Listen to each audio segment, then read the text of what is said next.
Ну давай скажи, что ты хотела. С этой музыкой работают везде, и в России, и за границей без проблем. На Ютубе? На мероприятиях. На Ютубе? На Ютубе.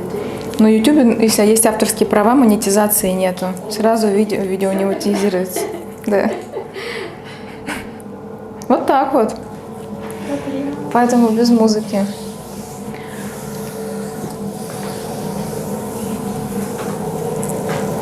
Сегодня я сделаю массаж задней поверхности бедра. Буду делать упор на икроножную мышцу.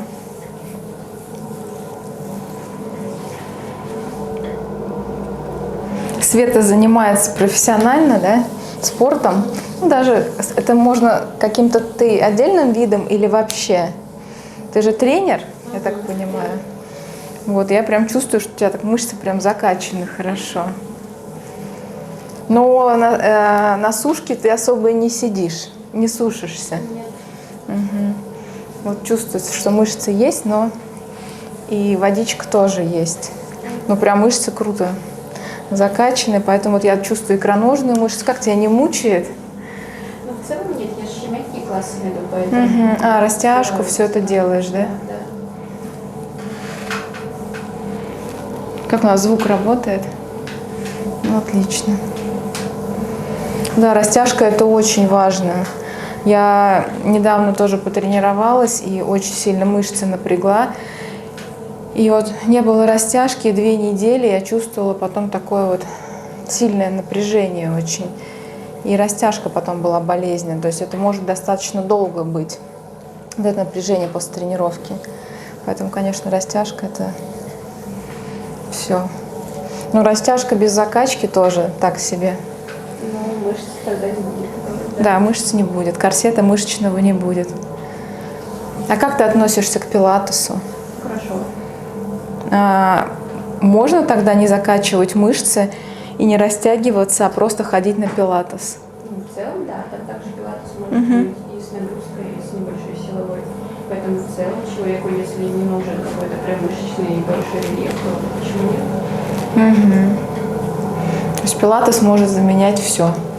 Зависит от того, что нужно в целом человеку. Если ему не нужны там, скажем так, накачанные прям ягодицы, бицепс, трицепс, ну прям рельеф, да, то в целом для жизни, для комфорта, для того, чтобы себя хорошо чувствовать, ему этого будет достаточно. Но если человек хочет прям накачать, то в любом случае нужна силовая тренировка. Ну да, и больше для мышечного корсета, для поддержания костей, суставов, чтобы мышцы держали, то есть пилатеса будет достаточно. Ну, в целом сейчас пилатес очень популярен везде. Ну, только от йоги же пошло, я так понимаю, что... Да. Ну, просто сейчас прям везде и всюду пилатес. И реформеры даже многие даже клубы закупают для того, чтобы именно на большом оборудовании заниматься. Там какое-то оборудование нужно специальное для пилатеса? Можно, если, ну, допустим, групповой формат тренировки, можно просто коврик, там блоки, кольцо и все. А есть еще именно большой реформер, где прям и ногами там все раздвигают, они сдвигают. Именно прям огромное оборудование. Не видели никогда? И там и можно держаться руками, прям, в общем, ну, так больше в индивидуальном формате работа идет.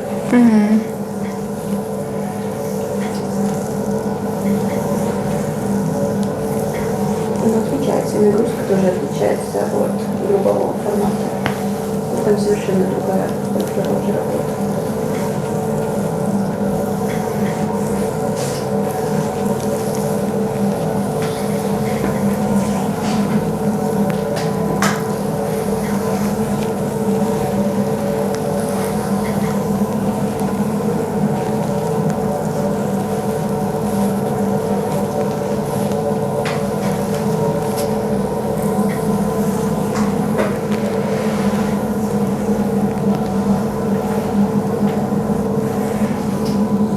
Раздвигаю мышцу.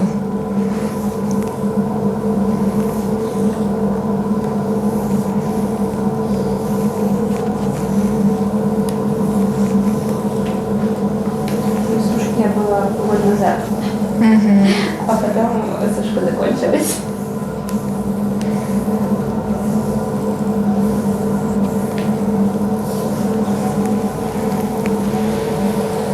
И сколько ты месяц была? Ой, ну, примерно так. А потом у меня был переезд, мне было не до этого, я просто работала и кушала. Мгм. Ну, то есть ты ни молочку не ела, ни яблоки на сушке? Не ела. А что там едят? Просто едят белок и воду, правильно? Да, Ну, или какую-то клетчатку еще, да, чуть-чуть? можно, да. Ну, я не прям жестко как-то прям совсем сидела, молочко в целом не люблю, поэтому я никогда не ела. А так в целом, да, белок, вода и немного у меня все равно каши были. Вот. И орехи. Все, больше ничего не ела. Нет, к конкурсу тогда готовилась. Сейчас опять буду готовиться.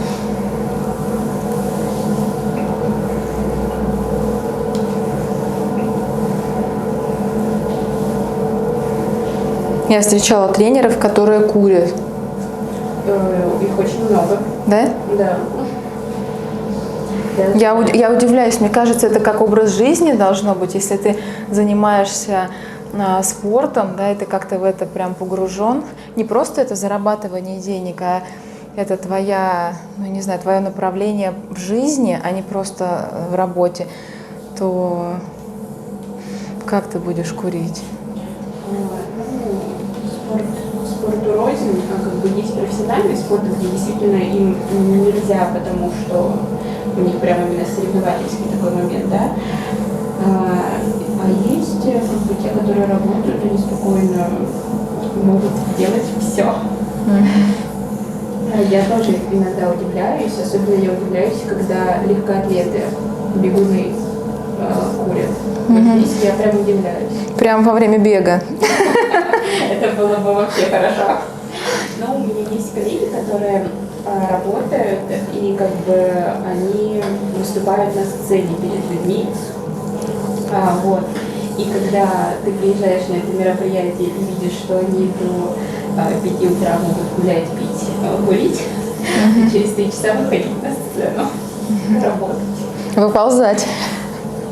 Я даже пришла специально на этот утренний класс просто для того, чтобы посмотреть на человека, который будет на сцене.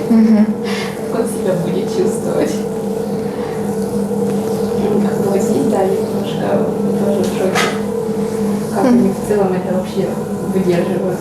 Ну, наверное, они очень молодые, поэтому здоровья хватает. Не все.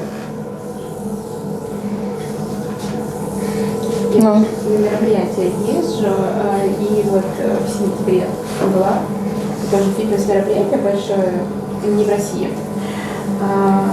И, в общем, там в целом идет мероприятие с утра до вечера на улице, жарко.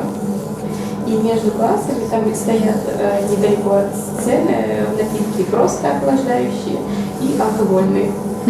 И то есть многие люди между классами идут, выпивают алкоголь и идут дальше на класс.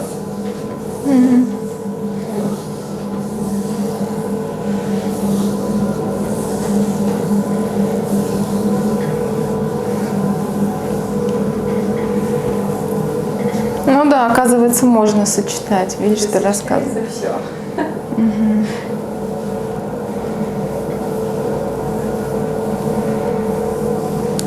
До поры до времени.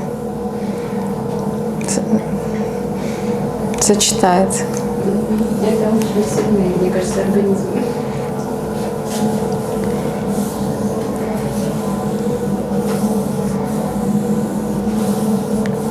Ну да, если вы киборг, то тогда вы можете этим заниматься.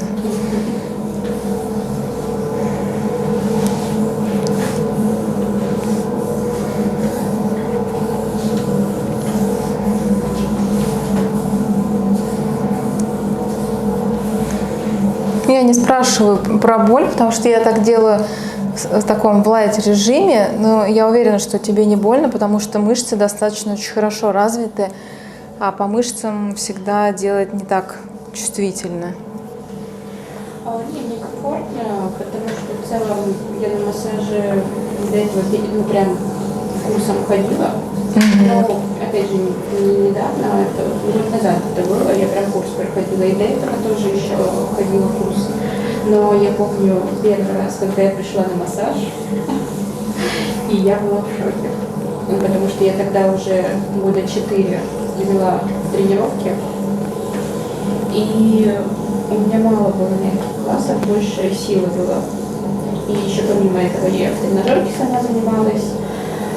И я пришла первый раз на массаж, и я была в таком шоке, потому что мне хотелось просто плакать. Ну так на массаже быть не должно, это называется непрофессионализм. Возможно. Это 100%, потому что массаж – это физиотерапия, а плакать на физиотерапии – это противоречит всем нормам медицинским. Поэтому здесь важно вот наращивание воздействия силы именно с количеством процедур, от количества процедур. То есть должно быть чувствительно, но не до слез, иначе мышца еще больше напрягается, вырабатывается гормон стресса. Ну вот понимаешь, да, там, ну это как иголкой вот уколол, да, и получается, что и постоянно это. Ладно, где-то иногда и недолго, а если в течение часа больно постоянно, ну нет.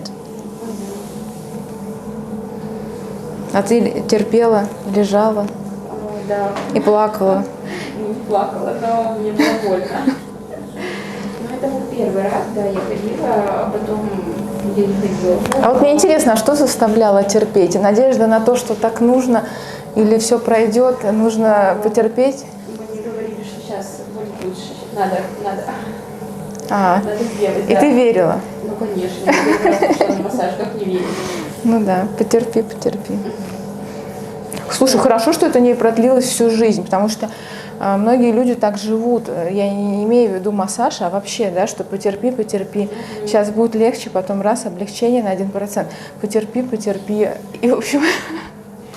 Потом я уже была у массажиста, там прям женщины, я знала ее лично, знала, что она очень давно этим занимается, и я у нее курсами была 2 раза. Вот, и мне было комфортно. Я даже засыпала. Настолько я расслаблялась, и причем она довольно-таки хорошо, прям с каждым разом она и глубже работала, но было все комфортно. Ну, видишь, как тебе повезло, в конце концов. Да.